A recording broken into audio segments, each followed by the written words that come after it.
Paint a picture for us of what's happening there in Chicago, kind of the atmosphere at this hour.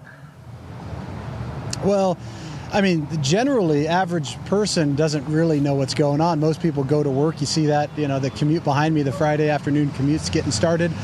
So most people are unaware of really what's happening. But really, you've got it's the two sides of America. You have the post-constitutional America in Illinois and Chicago with people like J.B. Pritzker and Mayor Johnson, who protect criminals and illegal aliens at the expense of the citizens on the streets. And then you have a government under President Trump and his administration and the agencies that are trying to restore the rule of law and order. And part of that is getting rid of illegal aliens in these cities, and part of it is getting crime under control. These cities are, some of these, the crime statistics are like third world countries. Chicago's out here acting like they're this great city because they're not number one in murders. They've backed down to number 2 or number 3. Well, you're still the top. You've been the top. They've been number 1 in murders for 7 years.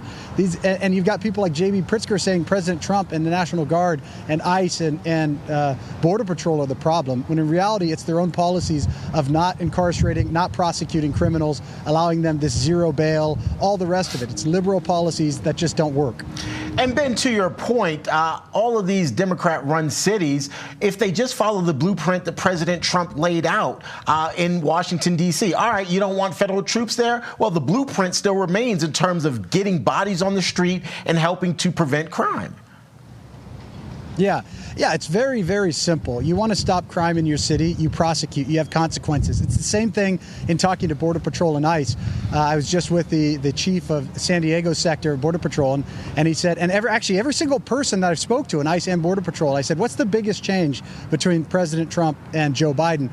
And they said consequences. That's the number one word I hear from all of them. It's consequences. If you don't have consequences, you have more crime. If you have consequences and you hold a high standard, you have less crime. It's very simple. But unfortunately, you have the Soros-backed DAs in all of these cities that really, I mean, Terrence, if you want to boil it down, it used to be considered conspiracy theory, but now it's just reality. There are people in this country that want to destroy this country from within and remake it in their communist utopian vision. That's what we have going on in major cities across America. That's why we see colleges, all the protesters at places like NYU and Columbia. It's this leftist, anti-American, godless mindset that believes that they have the answers. The problem is all of their policies and practice fail.